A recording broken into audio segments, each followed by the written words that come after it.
Hello students, आप सभी लोग फिजिक्स में डिस्टेंस और डिस्प्लेसमेंट पढ़ चुके हैं। ठीक है, आपने ये भी पढ़ा था डिस्प्लेसमेंट क्या है, एक वेक्टर क्वांटिटी है, डिस्टेंस स्केलर क्वांटिटी है। और दोनों में बेसिक फर्क ये है कि डिस्प्लेसमेंट में अपना मैग्नीट्यूड तो होगा, साथ साथ डायरेक्शन भी होगा, बट डिस्टेंस में अपना केवल मैग्नीट्यूड होगा, डायरेक्शन होगा नहीं। इसलिए हमने उनको क्लासिफाई कर दिया स्केलर और वेक्टर क्वांटिटी में। ठीक है, दोनों के जो एसआई यूनिट्स थे आप याद करिए, वो एकदम सेम मीटर पर सेकेंड हुआ करते थे। अभी जो हम पढ़ने वाले हैं उसी से related speed, velocity and its types कि ये स्पीड क्या है, इससे कितने टाइप हो सकते हैं, वेलोसिटी क्या है, इससे कितने टाइप हो सकते हैं, ये सब चीजें हमको कवर करनी है। ठीक है, तो चलिए शुरू करते हैं सबसे पहले स्पीड से। ठीक है, आप स्पीड का डिफिनेशन लिखोगे, the speed of a body is the distance travel by it per unit time. ठीक है, किसी भी ऑब्जेक्ट के द्वारा, किसी भी बॉडी के द्वारा पर यूनिट टाइम में जितना डिस्टेंस ट्रेवल किया जाएगा वो उसका स्पीड होगा। ठीक है, जब आप इसका कैलकुलेशन करेंगे तो जो भी मूविंग ऑब्जेक्ट है उसके द्वारा किसी टाइम में कितना डिस्टेंस ट्रेवल हुआ उसको ले लेंगे और टोटल टाइम कितना लगा है उससे डिवाइड करेंगे तो आपको पर यूनिट टाइम में ट्रेवल डिस्टेंस क्लियर होगा, पता लगेगा और यही उसका स्पीड होगा। ठीक है, अगर मान के चलो कि कोई मूविंग ऑब्जेक्ट है, उसने कुछ डिस्टेंस ट्रेवल किए और कुछ टाइम लगा। ठीक है, तो आप फार्मूला क्या बनाएंगे, speed equal to distance travel upon time taken. जितना भी टाइम लिया होगा उससे आप डिवाइड करेंगे तो उसका स्पीड मालूम हो जाएगा। अगर मान लो हम क्या करते हैं कि उस डिस्टेंस को एस से रिप्रेजेंट कर लें और स्पीड को v से रिप्रेजेंट करें तो हमें एक फार्मूला और मिलेगा, then we can write v equal to s upon t। ठीक है, यहाँ आपको बहुत केयरफुली समझना है कि जो v लिखा गया है आगे नेक्स्ट सेक्शन में इसको कहीं कहीं हम ऐसे यूज करेंगे सिंपल, तो ये बिल्कुल डिफरेंट है इससे। यहाँ पर वेक्टर साइन नहीं है, इट मींस ये स्केलर क्वांटिटी होगी और इसे स्पीड नाम देंगे। लेकिन जब वेक्टर v लिखेंगे तो इसमें डायरेक्शन भी आएगा, तो ये एक वेक्टर क्वांटिटी होगी और उसको हम वेलोसिटी नाम देंगे। ठीक है, तो गलती से भी स्पीड पर आप ऊपर एरो साइन नहीं लगा पाएंगे। ठीक है, क्योंकि तब उस समय ये वेक्टर हो जाएगा। तो अभी क्या लिखना है, v equal to s upon t, ये time distance travel upon total time taken, ये हो जाएगा। अब इसकी बात करते हैं ऐसा यूनिट की, किसका यूनिट क्या होना चाहिए। तो ये ऐसा unit of speed v equal to unit of distance upon unit of time. ठीक है, तो ये आपका जो यूनिट बनेगा, यूनिट ऑफ डिस्टेंस मीटर और यूनिट ऑफ टाइम सेकंड। और जब सेकंड को आप ऊपर लेके जाओगे तो -1 आएगा, तो आप क्लियरली लिख सकते हैं मीटर पर सेकंड। और सॉरी, स्टार्टिंग में मैं कुछ ऐसे बोल गया, जो डिस्टेंस और डिस्प्लेसमेंट का यूनिट मीटर ही होगा, मीटर पर सेकंड में बोल गया था। अभी स्पीड है उसका यूनिट आ गया मीटर पर सेकंड, जो इसका एसआई यूनिट है। अब इसके बाद बात करते हैं कि ये किस टाइप का क्वांटिटी होगी। तो ये स्केलर क्वांटिटी है, क्योंकि इसमें अपना डिस्टेंस डायरेक्शन होता ही नहीं है, केवल मैग्नीट्यूड होता है।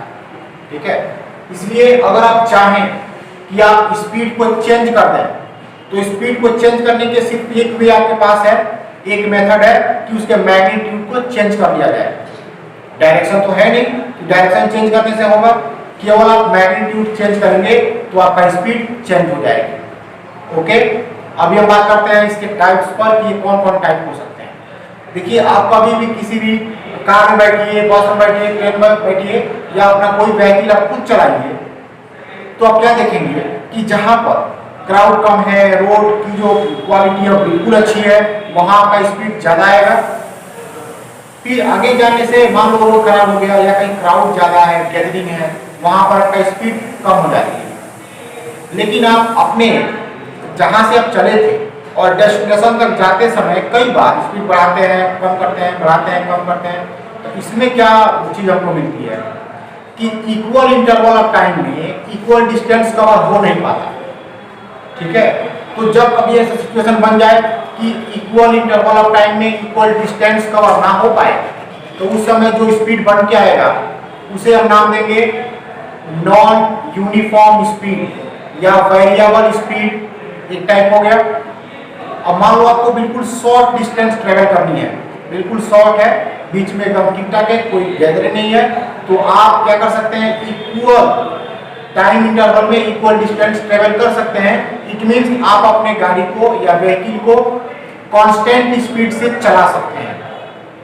उस पोजीशन में क्या होगा, जब आप कांस्टेंट स्पीड से चल रहे होंगे तो इक्वल टाइम इंटरवल में इक्वल डिस्टेंस क्लियर होगा, ट्रेवल होगी। ठीक है, तो इस तरह का जो स्पीड आपको मिलने वाला है वो सेकंड पार्ट है, उसको हम बोलेंगे यूनिफॉर्म स्पीड।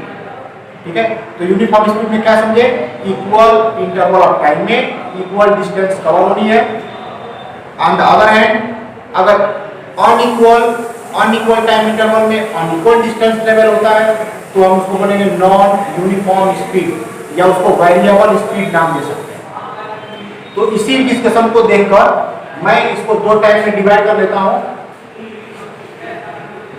करिए, फर्स्ट टाइप है यूनिफॉर्म, मान लो पहले लिख लिया यूनिफॉर्म स्पीड, और सेकंड नॉन यूनिफॉर्म स्पीड।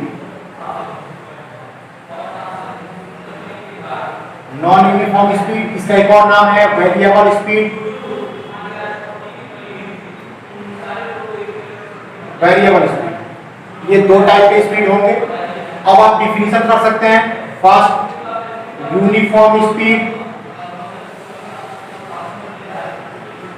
आप कैसे लिख सकते हैं, ये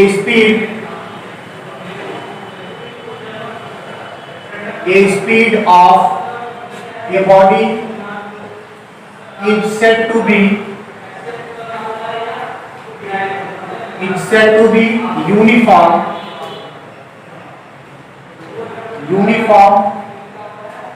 when it travels equal distance in equal interval of time, equal interval of time. ठीक है, जब कोई भी एक मूविंग ऑब्जेक्ट हो जो इक्वल इंटरवल ऑफ टाइम में इक्वल डिस्टेंस ट्रेवल करे तो उसके स्पीड को हम नाम देंगे यूनिफॉर्म स्पीड। सपोज आप एक ग्राफ बनाए, आपने एक टेबल बना लो पहले और फिर हम ग्राफ इसका ट्रा करेंगे। मान लो कि यहां हमने लिखा, यहां उसका डिस्टेंस इन मीटर और यहां लिखा टाइम इन सेकंड। सेकंड में टाइम को डिनोट किया और डिस्टेंस को मीटर में। मान के चलो कि आप 2 सेकंड तक ट्रैवल किए और 10 मीटर गए, फिर अगले 2 सेकंड में आप एक सेकंड लेके देख सकते हो, मान लो 1 सेकंड में 10 मीटर, तो 2 सेकंड में कितना होना चाहिए, फिर 10 मीटर, तो 20 मीटर हो जाएगा। फिर अगले 1 सेकंड में आप जब 3 सेकंड टाइम पास हो जाएगा, 3 सेकंड पर आएगा, उस समय कितना इसका डिस्टेंस हो जाएगा 30। आप 4 सेकंड में देखेंगे तो 40, 5 सेकंड में 50 और 6 सेकंड में 60 मीटर। आप यहाँ पर क्या ऑब्जर्व कर रहे हैं कि हर 1 सेकंड आपको 10 मीटर ट्रेवल करनी है। ठीक है, तो फर्स्ट सेकंड में 10 मीटर, सेकंड सेकंड में 20 मीटर, थर्ड सेकंड में 30 मीटर, फोर्थ सेकंड में 50 metre, 40 metre and so on. यहाँ पर जिस रेशियो में टाइम चेंज हो रहा है उसी रेशियो में डिस्टेंस भी कवर हो रही है, हर 1 सेकंड 10 मीटर 10 मीटर। तो इस तरह का जो भी हमारे पास स्पीड बढ़ के आएगा उसे नाम देगा कोई यूनिफॉर्म स्पीड। जब इसको ग्राफ पर प्लॉट करोगे तो ये एक स्ट्रेट लाइन आपको मिलेगा। मान लेते हैं कि ये टाइम एक्सिस है, एक्स एक्सिस, यहाँ पर आप टाइम को शो कर रहे हैं सेकंड में, और ये वाई एक्सिस है, इसको इस पर आपने डिस्टेंस को शो किया मीटर में। जब इसका ग्राफ ड्रा करोगे तो हम कुछ डिवाइड कर लेते हैं अभी 1 सेकेंड, 2 सेकेंड, 3 सेकेंड, 4 सेकेंड, और इससे रिलेटेड जो हमने डिस्टेंसेस कवर किया है उसको ये मान हो गया 10 मीटर, ये हो गया 20 मीटर, ये 30 मीटर, ये 40 मीटर। जब आप ग्राफ ड्रा करोगे तो ये बिल्कुल स्ट्रेट लाइन आएगा, ठीक है, बिल्कुल स्ट्रेट आएगा। तो जब कभी भी आप टाइम वर्सेस डिस्टेंस का ग्राफ प्लॉट करोगे और वो स्ट्रेट लाइन मिला तो आप क्या बोलोगे कि ये यूनिफॉर्म स्पीड है, यूनिफॉर्म स्पीड है। ओके, तो इस तरह से आप यूनिफॉर्म को समझिए। ठीक इसी तरह का जो दूसरा टॉपिक है नॉन यूनिफॉर्म स्पीड, आप उसको भी ले सकते हैं। मैं इसको कुछ समय के लिए छोड़ रहा हूं, आप इसको नोट कर लीजिए।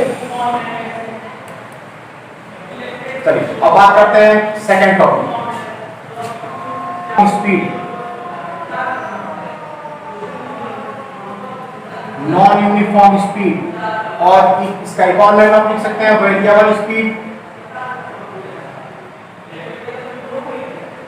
और ये देखिए नाम से भी क्लियर है, वेरिएबल मींस ये वैरी करेगा, ठीक है, वैरी करेगा, ये चेंज होगा। इसका ग्राफ यूनिफॉर्म पर कम हो सकता है। तो आप इसको बिल्कुल इजीली आप लिख सकते हैं कि ए speed is said to be non-uniform speed, non-uniform speed when an object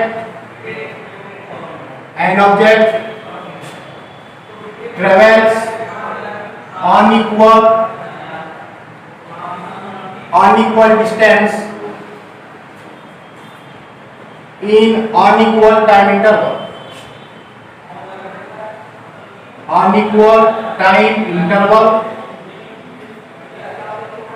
ये आपका डेफिनेशन हो गया।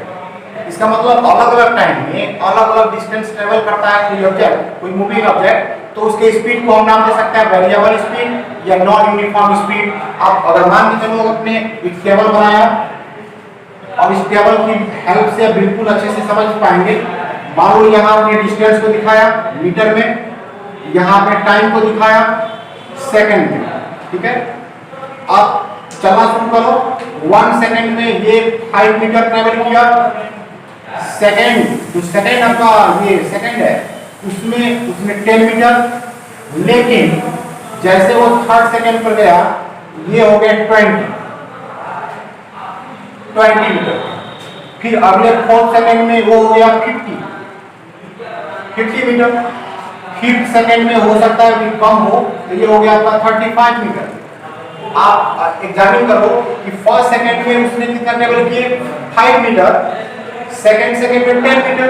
ये यहाँ तक कोई यूनिफॉर्म है, हर एक सेकंड 5 मीटर चेंज हो रहा है। और लेकिन जब 3 सेकंड पर गया तो इस रेशियो से, ठीक है, इस पैटर्न में इसको कितना मिलना चाहिए था 15 मीटर, लेकिन उसने कितना ट्रेवल किया 20 मीटर। अगले 4 सेकंड में उसने 50 मीटर ट्रेवल किया, एक्सट्रीमली हाई स्पीड हो गया उसका। लेकिन 5th सेकंड में उसका स्पीड कम हुआ या कम डिस्टेंस ट्रेवल किया 35 मीटर। तो आप देख सकते हैं कि ये अलग अलग टाइम इंटरवल है, अलग अलग डिस्टेंस ट्रेवल हो रहा है। तो आप क्या नाम दे सकते हैं इसको, नॉन यूनिफॉर्म स्पीड या वेरिएबल स्पीड। ये स्पीड वेरी हो रहा है, सिचुएशन के अकॉर्डिंग वेरी हो रहा है। आप इसको अगर ग्राफ पर शो करो या ग्राफ इसका प्लॉट करो, this is time axis and this is distance. अब एक काम करते हैं हम लोग, नीचे जो टाइम एक्सिस है उस पर टाइम शो करो 1 2 3 4 5 6 एंड सो ऑन। और यहाँ पर 10 का या 5 के डिवीजन में हम कुछ मार्किंग करते हैं, 5 10 15 20 25 एंड 30। जब इसका ग्राफ ड्रा करेंगे तो ये कर्व आएगा। कर्व कैसे, मान लो 1 से लेकर 2 तक तो यूनिफॉर्म आएगा, यहाँ तक, ठीक है। थोड़ा और इधर कर लेते हैं, ये थोड़ा कम हुआ ये ज्यादा हुआ, तो ये यूनिफॉर्म हो गया। मान लो 2 सेकंड तक तो यूनिफॉर्म चलेगा, लेकिन आगे जाने से वो चेंज होगा। ये ऐसे हो सकता है, बिल्कुल ही कर्व हो जाएगा, क्योंकि थोड़ा टाइम इंटरवल में चेंज हुआ तो डिस्टेंस में तो ज्यादा चेंजिंग आ गई। 4 सेकंड में देखिए कि 4 सेकंड टाइम एक एक सेकंड के रेशियो से चेंज हो रहा है, लेकिन यहाँ पर 50 मीटर हो गया, थोड़े टाइम को मैंने चेंज किया और ये डिस्टेंस ज़्यादा बढ़ गया। तो ये जो ग्राफ है ना, ये ऊपर की तरफ थोड़ा चला जाएगा, ऊपर की तरफ जाएगा। मैं दूसरा ग्राफ यहाँ पर मैं बना के आपको दिखाता हूँ। कुछ इस तरह का आपको ग्राफ मिल सकता है, कुछ इस तरह का आपको ग्राफ मिल सकता है। ऐसे मैं आपको दोनों समझाता हूँ कि ये दोनों में क्या डिफरेंस है। आप देखिए यहाँ पर आप देखेंगे कि अगर इसको हम टाइम एक्सिस मान लें और इसको डिस्टेंस का डिस्टेंस होकर इस पर और एक ग्राफ को ऑब्जर्व करें तो हमें क्या मिलेगा कि टाइम इंटरवल तो आगे की तरफ बढ़ रहे हैं, टाइम आगे हमारा बढ़ रहा है, टाइम में चेंजिंग हो रही है, लेकिन उसके अकॉर्डिंग डिस्टेंस में ज्यादा चेंज हो रहा है, डिस्टेंस ज्यादा कवर हो रही है। इसलिए थोड़ा टाइम चेंज होने से ये कर्व ऊपर की तरफ गया, डिस्टेंस ज्यादा कवर किया। ठीक है, कुछ समय ऐसा है आप देख के चलते हैं कि यहाँ पर अगर मैं इसको परपेंडिकुलर लाइन यहाँ पर ड्रा कर दूं, मान लो ये हो गया कुछ कोई से टाइम हो गया, मान लो ये tn, तो ये nवें टाइम में, nवें सेकंड में सबसे ज्यादा डिस्टेंस कवर किया। ठीक है, सबसे ज्यादा डिस्टेंस कवर किया है। तो यहाँ पर आप क्या शो कर सकते हैं कि ये टाइम के रेस्पेक्ट में, टाइम के एक ऑर्डर में इसका स्पीड लगातार इंक्रीज हो रहा है, क्योंकि कम ही टाइम में वो ज्यादा डिस्टेंस कवर कर रहा है, तो ये इंक्रीजिंग हो गया। लेकिन यहाँ पर आप देखेंगे तो यहाँ आपको दिख रहा है टाइम जिस तरह से आगे बढ़ रहा है, ठीक उसी रेशियो में ये जो डिस्टेंस है वो घटता गया है, घट गया, कहीं घटा है कहीं बढ़ा है। लेकिन अभी क्या हुआ, फाइनली रिजल्ट हम देखने के बाद तो क्या पता लगाएंगे कि ये ग्राफ बता रहा है कि टाइम के रेस्पेक्ट में डिस्टेंस कम ट्रेवल हो रही है, इसका जो स्पीड है वो लगातार डिक्रीज हो रहा है। और एक टाइम ऐसा आएगा जब ग्राफ एक्स एक्सिस पर जाके टच कर देगा। अब टच करने का मतलब कि केवल अब टाइम बढ़ेगा, डिस्टेंस ट्रेवल नहीं होगी, तो वो ऑब्जेक्ट स्टॉप हो जाएगा। ठीक है, वो स्टॉप हो जाएगा, इसके बाद उसमें स्पीड बचेगा ही नहीं। ठीक है, इसको हम आगे बात करेंगे, इस तरह के बहुत सारे हमारे पास ग्राफ हैं, हम उसको बाद में डिस्कस करेंगे। तो अब डेफिनेशन अभी क्लियर देख लीजिए।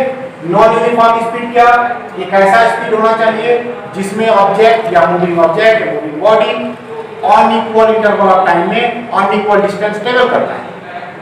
ठीक है, और यूनिफॉर्म में क्या था, यूनिफॉर्म में moving object equal time interval में इक्वल डिस्टेंस ट्रेवल कर रहा था। ठीक है, तो इस तरह का हमने कुछ पढ़ा। ग्राफ की बात हो रही थी, तो जब स्ट्रेट लाइन मिलेगा, ग्राफ स्ट्रेट होगा, उस समय यूनिफॉर्म स्पीड होगी, और जब कर्व मिलेगा तो नॉन यूनिफॉर्म होगा। ठीक है, इसके बाद हम बात करेंगे स्पीड हो गया। इसके बाद हम बात करेंगे वेलोसिटी का, कि वेलोसिटी अभी क्या है। मैं इसको तब तक रख कर देता हूँ।